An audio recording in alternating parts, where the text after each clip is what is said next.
So ಈಗ ಒಂದ್ ಕಡೆಗೆ ಬೆಂಬಲಿಗರು ಈ ರೀತಿಯಾಗಿ ಪ್ರತಿಭಟನೆಯನ್ನ ಮಾಡ್ತಾ ಇದ್ದಾರೆ. ಇನ್ನೊಂದು ಕಡೆಗೆ ಅತೃಪ್ತ ಶಾಸಕರು ಬಂಡಾಯ ಬಾವುಟವನ್ನ ಹಾರಿಸ್ತಾ ಇದ್ದಾರೆ. ನಿರೀಕ್ಷೆಯಂತೆ ನಮಗೆ ಸಚಿವ ಸ್ಥಾನ ಸಿಗಲಿಲ್ಲ, ನಾವು ಪಕ್ಷಕ್ಕಾಗಿ ದುಡಿದ್ವಿ, ಆದರೂ ನಮ್ಮನ್ನ ಪರಿಗಣಿಸಿಲ್ಲ ಅಂತ ಆಕ್ರೋಶವನ್ನ ಹೊರಹಾಕ್ತಾ ಇದ್ದಾರೆ.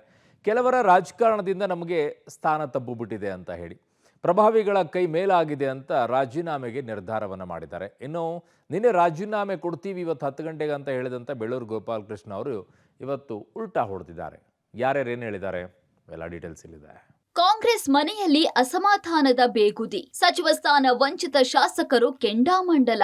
ಬಂಡಾಯದ ಬಾವುಟ ಹಾರಿಸಿದ ಅತೃಪ್ತರು. ಬರೋಬ್ಬರಿ 2 ತಿಂಗಳುಗಳ ನಂತರ ಡಿಕೆ ಶಿವಕುಮಾರ್ ಸಚಿವ ಸಂಪುಟ ವಿಸ್ತರಣೆ ಪ್ರಹಸನಕ್ಕೆ ತೆರೆ ಬಿದ್ದಿದೆ. ನಿನ್ನೆ 19 ಶಾಸಕರು ನೂತನ ಸಚಿವರಾಗಿ ಪ್ರಮಾಣ ವಚನ ಸ್ವೀಕರಿಸಿದ್ದಾರೆ. ಆದರೆ ಕ್ಯಾಬಿನೆಟ್ ಫೈನಲ್ ಪಟ್ಟಿ ಹೊರಬೀಳ್ತಾ ಇದ್ದಂತೆ ಆರಂಭವಾದ ಸಚಿವ ಸ್ಥಾನ ಸಿಗದ ಆಕಾಂಕ್ಷಿತರ ಬೇಗುದಿ ಈವರೆಗೂ ಶಮನವಾಗಿಲ್ಲ. ನಿರೀಕ್ಷೆ ಇಟ್ಕೊಂಡಿದ್ರು ನಮಗೆ ಸ್ಥಾನ ಸಿಕ್ಕಿಲ್ಲ, ಪಕ್ಷಕ್ಕಾಗಿ ದುಡಿದ್ರು ನಮ್ಮನ್ನ ಪರಿಗಣಿಸಿಲ್ಲ ಅಂತ ರಾಜೀನಾಮೆ ಹಾದಿ ಹಿಡಿದಿದ್ದಾರೆ. ಕೆಲವರ ರಾಜಕಾರಣದಿಂದ ಸ್ಥಾನ ತಪ್ಪಿದೆ, ಕಾರ್ಯಕರ್ತರೊಂದಿಗೆ ಚರ್ಚಿಸಿ ಮುಂದಿನ ತೀರ್ಮಾನ. ಇನ್ನು ಸಿಂಧನೂರು ಶಾಸಕ ಹಂಪನಗೌಡ ಬಾದರ್ಲಿಗೂ ಸಚಿವ ಸ್ಥಾನ ಮಿಸ್ ಆಗಿದೆ. ಪಬ್ಲಿಕ್ ಟಿವಿ ಜೊತೆ ಮಾತಾಡಿದ ಬಾದರ್ಲಿ ಸಚಿವ ಸ್ಥಾನ ತಪ್ಪಿದ್ದಕ್ಕೆ ಕ್ಷೇತ್ರದ ಕಾರ್ಯಕರ್ತರಿಗೆ ಬೇಸರಾಗಿದೆ. ನಮ್ಮ ಜಿಲ್ಲೆಯಲ್ಲಿ ಕೆಲವರ ರಾಜಕಾರಣದಿಂದ ನನಗೆ ಸ್ಥಾನ ಕೈ ತಪ್ಪಿದೆ. ಸಿಎಂ ಮಾಜಿ ಸಿಎಂ ಕರೆಸಿ ಏನ್ ತೀರ್ಮಾನ ತಗೋತಾರೋ ನೋಡ್ಬೇಕು ಅಂದಿದ್ದಾರೆ. ರಾಜಕೀಯ ನಿರ್ಧಾರ ಆಗ್ಬೇಕು. ಏನಾದ್ರೆ ಎಲ್ಲ ರಾಜಕೀಯ ನಿರ್ಧಾರ ಯಾವ ರೀತಿ ತಗೋಬೇಕು ಏನಿಲ್ಲ, ಅವ್ರು ಯಾವ ರೀತಿ ನಮ್ಮನ್ನ ನೋಡ್ಕೊಂತಾರ ಅಂಬದ್ರ ಮ್ಯಾಗ ಇವೆಲ್ಲ ಡಿಪೆಂಡ್ ಅದೇವ. ಆಮೇಲೆ ಕುಂತ್ಕೊಂಡು ಅದ್ರ ಬಗ್ಗೆ ಎಲ್ಲ ನೆಕ್ಸ್ಟ್ ಹೇಳ್ತೀವಿ. ನಮ್ಮಲ್ಲಿ ಬಹಳ ದೊಡ್ಡ ಪ್ರಮಾಣದ ಗುಂಪುಗಾರಿಕೆ ಐತೆ. ಆ ಕಡೆ 4 ಮಂದಿ MLA MLC, ಈ ಕಡೆ 4 ಮಂದಿ MLA MLC ಗುಂಪುಗಾರಿಕೆ ಎಲ್ಲದರಲ್ಲಿ ಇದಾವ. ನಮ್ಮಲ್ಲಿ ಸ್ವಲ್ಪ ಜಾಸ್ತಿ ಇದೆ. ನಮ್ಮ ಕಾರ್ಯಕರ್ತರಿಗೂ ಬಹಳಷ್ಟು ಅಸಮಾಧಾನ ಆಗಿದೆ. 5 ಬಾರಿ ನಾನು ಶಾಸಕನಾದ್ರೂ ಕೂಡ ಅವಕಾಶ ಸಿಕ್ಕಿಲ್ಲ. ಕಾರ್ಯಕರ್ತರಲ್ಲಿ ಬಹಳಷ್ಟು ಅಸಮಾಧಾನ ಇದೆ. ಕಳೆದ 20 ವರ್ಷಗಳಿಂದ ಸಚಿವ ಸ್ಥಾನ ಕಾಂಗ್ರೆಸ್ ಪಕ್ಷದಾಗ ಕೊಟ್ಟಿಲ್ಲ ಗೆದ್ದಂತ MLAಗಳಿಗೆ. ಈ ಸಲ ನಾವೆಲ್ಲ ಜಿಲ್ಲೆಯ ಶಾಸಕರು ಎಲ್ಲರೂ ಮಾತಾಡಿಕೊಂಡು, ಕೆಲವು ಜನ 4 ಜನ ಮಾತಾಡಿಕೊಂಡು ವರಿಷ್ಠರ ಮೇಲೆ ಬಹಳಷ್ಟು ವಿಷಯಗಳನ್ನು ಪ್ರಸ್ತಾಪ ಮಾಡಿದ್ದೀವಿ. ಯಾವುದೇ ಪರಿಸ್ಥಿತಿಗೆ ಈ ಸಲ ಕೊಡಲೇಬೇಕಂತ ಪಾಸಿಟಿವ್ ಆಗಿ ಕಾಣಿಸ್ತೀವಿ. ಯಾಕೋ ಈ ಸಲನೂ ತಪ್ಪಿದೆ. ನೋಡ್ಬೇಕು ಮುಂದೆ ಏನು ಮಾಡ್ತಾರ ಏನೆಲ್ಲ ಕೂತ್ಕೊಂಡು ಮಾತಾಡಿ. ಏನು ಅಧ್ಯಕ್ಷರು ಮುಖ್ಯಮಂತ್ರಿಗಳು ಅವ್ರ ನಿರ್ಧಾರ ಯಾವ ರೀತಿ ತಗಂತಾರೆಂಬುದನ್ನು ನೋಡಿಕೊಂಡು ನಾವು ಹೆಜ್ಜೆ ಇಡ್ತೀವಿ ಮುಂದೆ. ರಾಜಕಾರಣದಲ್ಲಿ ರೈತರ ಮಗ ಬೆಳೆಯೋದು ಕಷ್ಟ, ಕಿತ್ತಾಡಿ ಪಡೆಯೋಕೆ ಇದು ಅಪ್ಪನ ಆಸ್ತಿ ಅಲ್ಲ. ಸಚಿವ ಸ್ಥಾನ ಕೈತಪ್ಪಿದ ಹಿನ್ನೆಲೆ ಗುಬ್ಬಿ ಶಾಸಕ SR ಶ್ರೀನಿವಾಸ್ ಬೇಸರಗೊಂಡಿದ್ದಾರೆ. ರಾಜಕೀಯದಲ್ಲಿ ನಮ್ಮಂತ ಸಾಮಾನ್ಯ ರೈತರ ಮಗ ಮೇಲೆ ಬರೋದು ಕಷ್ಟ. ಇದೇನು ನಮ್ಮಪ್ಪನ ಆಸ್ತಿಯಲ್ಲ ಕಿತ್ತಾಡ್ಕೊಂಡು ಪಡೆಯೋಕೆ. ನಮ್ಗೆ ಗಾಡ್ ಫಾದರ್ ಇರ್ಲಿಲ್ಲ, ಹಾಗಾಗಿ ಸಚಿವ ಸ್ಥಾನ ತಪ್ಪಿದೆ. ಅಲ್ಲದೆ ನಮಗೆ ಯೋಗ್ಯತೆ ಇಲ್ಲ ಅಂತ ಅರ್ಥ ಅಲ್ಲ. ಇದೊಂದು ಹೊಸ ಪಾಠ ಕಲಿಸಿದೆ ಅಂದಿದ್ದಾರೆ. ಇನ್ನು KSRTC ಅಧ್ಯಕ್ಷ ಸ್ಥಾನಕ್ಕೂ ರಾಜೀನಾಮೆ ಘೋಷಿಸಿದ್ದಾರೆ. ಪೊಲಿಟಿಕ್ಸ್ ಅಲ್ಲಿ ಸುಲಭನಾಗೆ ನಮ್ಮಂತ ಒಬ್ಬ ಸಾಮಾನ್ಯ ರೈತರ ಮಗ ಮೇಲೆ ಬರೋದು ಕಷ್ಟ. ಇಲ್ಲಿ ಯಾರ ಗಾಡ್ ಫಾದರ್ಸ್ ಇರಬೇಕು, ಇಲ್ಲ ಬೇರೆ ತರದ ಏನಾದ್ರು ಕಲ್ತಿರ್ಬೇಕು. ಇಲ್ಲಿ ಕಷ್ಟ ಐತಿ ಅಂತ ಮತ್ತೊಮ್ಮೆ ನಮಗೆ ಸಾಧಿತಾರೆ. ಸಚಿವ ಸ್ಥಾನ ಸಿಗ್ಲೇ ಇಲ್ಲ ಅಂತ ಹೇಳ್ಬಿಟ್ಟು ಉಯ್ದಾಡ್ಕೊಂಡು ಕಿತ್ತಾಡ್ಕೊಂಡು ಕೋರ್ಟ್ಗೆ ಹೋಗಕ್ಕೆ ನಮ್ಗೆ ಯೋಗ್ಯತೆ ಇಲ್ಲ ಅಂತ ನಮ್ಗೆ ಅರ್ಥ ಆಗುತ್ತೆ ಅಷ್ಟೇ. ಹೊಸ ಪಾಠ ಈ ಕೊನೆ ಕಾಲದಾಗ ಅನುಭವ ಆಯ್ತು ಅಷ್ಟೇ. ಕಾಯಣ ಅವಾಗ ತೀರ್ಮಾನ ಮಾಡುವಾಗ ನಮ್ಮ ಜನ ಕಾನ್ಸ್ಟಿಟ್ಯೂನ್ಸಿ ಜನ ಹೆಂಗೆ ಹೇಳ್ತಾರೆ ನಾನು ತೀರ್ಮಾನ ಮಾಡ್ಕೊಂಡು ಹೋಗೋದಷ್ಟೇ. ಇನ್ನು ನನಗೆ ಸಚಿವ ಸ್ಥಾನ ಸಿಗುವ ನಿರೀಕ್ಷೆ ಇತ್ತು, ಯಾಕೆ ಮಿಸ್ ಆಯ್ತು ಅನ್ನೋದು ಗೊತ್ತಿಲ್ಲ ಅಂತ ಶಾಸಕ TB ಜಯಚಂದ್ರ ಹೇಳಿದ್ದಾರೆ. ಪಬ್ಲಿಕ್ ಟಿವಿ ಜೊತೆ ಮಾತಾಡಿದ ಶಾಸಕ, ಸಾಕಷ್ಟು ಶಾಸಕರು ನನ್ನನ್ನ ಸಂಪರ್ಕಿಸಿದ್ದಾರೆ. ಸಮಾನ ಮನಸ್ಕ ಶಾಸಕರು ಕೂತು ಚರ್ಚೆ ಮಾಡ್ತೇವೆ, ಮುಂದೆ ಏನ್ ಮಾಡ್ಬೇಕು ತೀರ್ಮಾನ ಮಾಡ್ತೀವಿ ಅಂದಿದ್ದಾರೆ. ನನ್ನನ್ನ ಹಂಗಾಮಿ ಸಭಾಪತಿಯಾಗಿ ಮಾಡಿದ್ದಾರೆ, ಅದು ನನ್ನ ಗಮನಕ್ಕೆ ಬಂದಿರಲಿಲ್ಲ. ನನಗೆ ಹಂಗಾಮಿ ಸಭಾಪತಿ ಸ್ಥಾನ ಬೇಡ ಅಂತ ಹೇಳಿದ್ದಾರೆ. ಅದು ಯಾಕೆ ಕೈ ತಪ್ಪಿತು ಅಂತಕ್ಕಂಥದ್ದು ನನಗೆ ಇನ್ನೂ ಅರ್ಥ ಆಗಿಲ್ಲ. ನಾನು ಸ್ವಾಭಾವಿಕವಾಗಿ ಆಕಾಂಕ್ಷಿ ಆಗಿದ್ದೆ. ನಮ್ಮ ಹಿರಿತನವನ್ನು ಅನುಭವವನ್ನು ಯುಟಿಲೈಸ್ ಮಾಡ್ಕೊಳ್ತಾರೆ ಅಂತಕ್ಕಂಥ ಭಾವನೆ ಇತ್ತು. ಅದರೆಲ್ಲ ಒಂದು ಕಡೆಗೆ ನಮ್ಮೆಲ್ಲರ ನಿರೀಕ್ಷೆ ಸುಳ್ಳ. ನನ್ನ ಒಪ್ಪಿಗೆಯನ್ನು ಕೇಳಿದಾಗ ನಾನು ಬೇಡ ಅಂತ ಹೇಳಿದೆ. ಆದರೂ ಕೂಡ ಇವತ್ತು ನೋಟಿಫಿಕೇಶನ್ ನೋಡಿದಾಗಲೇ ಗೊತ್ತಾಗಿದೆ. ಸೊ ಈ ಹಿನ್ನೆಲೆಯಲ್ಲಿ ಭಾಳ ಜನ ಶಾಸಕರೆಲ್ಲ ಫೋನ್ ಮಾಡಿ ನೀವು ಒಪ್ಪಬಾರ್ದು ಅಂತಕ್ಕಂಥ ಮಾತನ್ನು ಹೇಳ್ತಾ ಇದ್ದಾರೆ. ನಾವೆಲ್ಲ ಕೂತು ಚರ್ಚೆ ಮಾಡೋಣ ಅಂತಕ್ಕಂಥ ತೀರ್ಮಾನಕ್ಕೆ ಬಂದಿದೆ. ಯಾವ ಕಾರಣಕ್ಕೆ ಸ್ಥಾನ ಕೊಡ್ಲಿಲ್ವೋ ಗೊತ್ತಿಲ್ಲ, ಹೈಕಮಾಂಡ್ ನಾಯಕರನ್ನ ಭೇಟಿ ಮಾಡುವೆ. ಇನ್ನು ನನ್ನನ್ನ ಸಚಿವ ಸ್ಥಾನದಿಂದ ತೆಗೆದಿದ್ದು ಬೇಸರ ಆಗಿದೆ.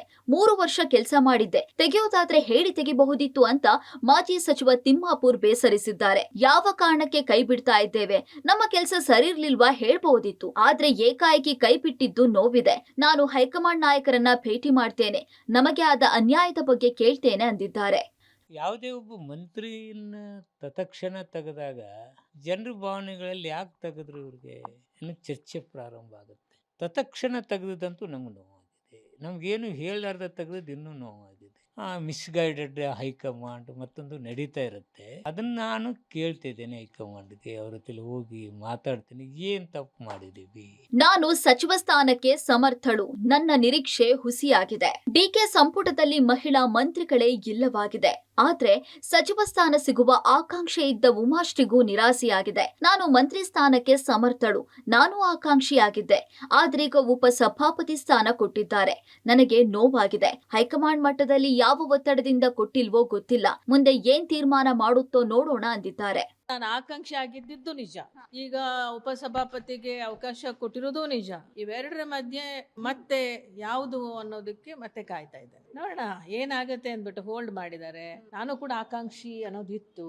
ನನಗೆ ಅವಕಾಶ ಮಾಡಿಕೊಡ್ಬೋದು ಅನ್ನೋ ನಿರೀಕ್ಷೆ ಇದೆ. ಅದರ ಮೇಲೂ ಪಕ್ಷ ಏನ್ ತೀರ್ಮಾನ ಮಾಡುತ್ತೋ ಅದನ್ನ ನಾನು ಸ್ವೀಕಾರ ಮಾಡಲೇಬೇಕಾಗತ್ತೆ. ವರಿಷ್ಠರದು ಹಂತದಲ್ಲಿ ಯಾವ ಒತ್ತಡಗಳು, ಯಾಕೆ ಈ ರೀತಿ ಮಹಿಳಾ ಸಚಿವ ಸ್ಥಾನಗಳು ಬಲಿಯಾದವು ಅದು ನನಗೆ ಗೊತ್ತಿಲ್ಲ. ನಮ್ಮಿಂದಾದಿಯಾಗಿ ಎಲ್ಲರಿಗೂ ಕೂಡ ಮಹಿಳೆಯರಾಗಿ ಅವಕಾಶ ಆಗಿಲ್ಲ ಅಂತಕ್ಕಂಥದ್ದು ನೋವು ಖಂಡಿತವಾಗ್ಲೂ ಇದೆ.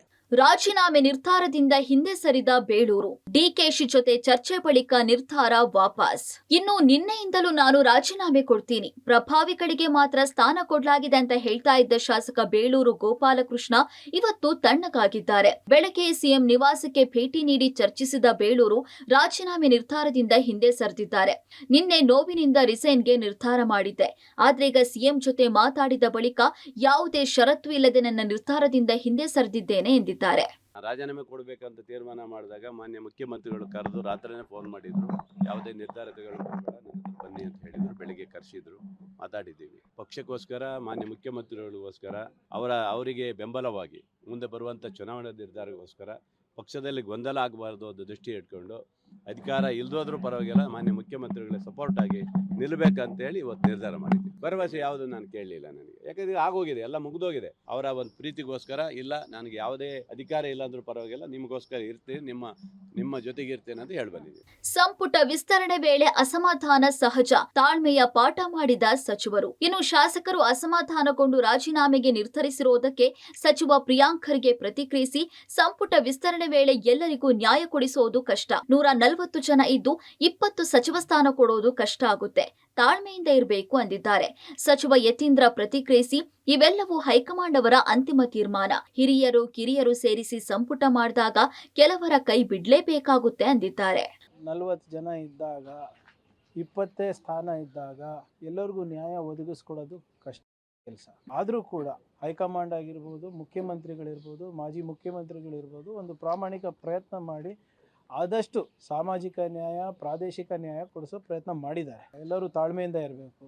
ಸಂಪುಟ ಪುನರಚನೆ ಅಥವಾ ವಿಸ್ತರಣೆ ಮಾಡಿದಾಗ ಈ ರೀತಿ ಒಂದಷ್ಟು ಅಸಮಾಧಾನಗಳು ಎಲ್ಲ ಪಕ್ಷಗಳಲ್ಲೂ, ಎಲ್ಲ ಸರ್ಕಾರದಲ್ಲೂ, ಎಲ್ಲ ಸಮಯದಲ್ಲೂ ಕೂಡ ಆಗಿವೆ. ಅಂತಿಮ ತೀರ್ಮಾನ ತೆಗೆದುಕೊಳ್ಳೋದು ಹೈಕಮಾಂಡ್ ಅವರು. ಸೊ ಹೈಕಮಾಂಡ್ ಅವರು ಒಂದು ತೀರ್ಮಾನ ಮಾಡಿ ಒಂದಷ್ಟು ಜನನ ಸಚಿವರ ಮಾಡಬೇಕು ಅಂತ ಹೇಳಿ ತೀರ್ಮಾನ ಮಾಡಿದ್ಮೇಲೆ ಅದನ್ನು ಈ ಪಕ್ಷದವರು ಒಪ್ಕೊಳ್ಬೇಕಾಗತ್ತೆ. ಕಿರಿಯರನ್ನ ಎಲ್ಲರನ್ನೂ ಸೇರಿಸಿ ಸಂಪುಟ ಮಾಡ್ತಾರೆ. ಹಾಗಾದಾಗ ಕೆಲವರು ಕೈ ಬಿಡೋದು ಸಹಜ ಇರುತ್ತೆ.